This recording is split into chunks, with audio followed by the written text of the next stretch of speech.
Kaixo, gaur tximeleta bat marraztuko dugu. Lehenengo tximeleta idatziko dugu. Tximeleta.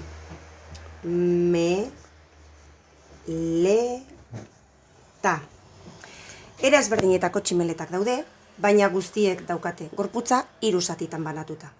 Lehenengo egingo diogu burua, borobilo bat, gero toraxa, borobilo handiago bat, eta 3. abdomena edo sabela, apur bat luzea da, asenario baten modukoa. Burutik, zer ateratzen zaio?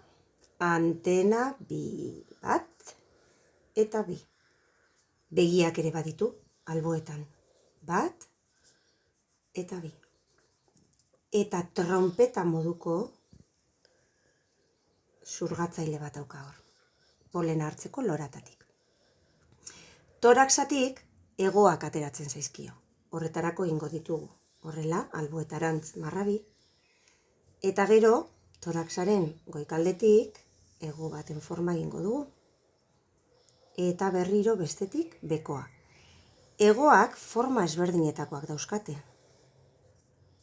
Niko forma honetakoa egin dut, baina beste batzuk ikusiko duzue, hemen kurbak dituztela, edo hemen horrelako beste zerbaitat irtetzen zaiela. Eta orain beste aldekoa, berriro toraxetik, hego bat, eta beste hego bat. Toraxetik ere hankak irtetzen zaizkie. 6 hanka dituzte, 3 alde batean eta 3 beste aldean, baina guztiak ez dira berdinak. Alde batean dituzte hanka 2 luzeak eta beste bat laburra. Eta hemengo aldean berriro 2 luzeak eta beste bat laburra.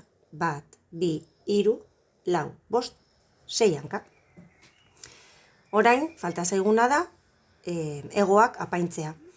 Borobiloekin apaindu aldira, edo marrekin, edo kolore ezberdinekin, zuek nahi dozuen modukoa.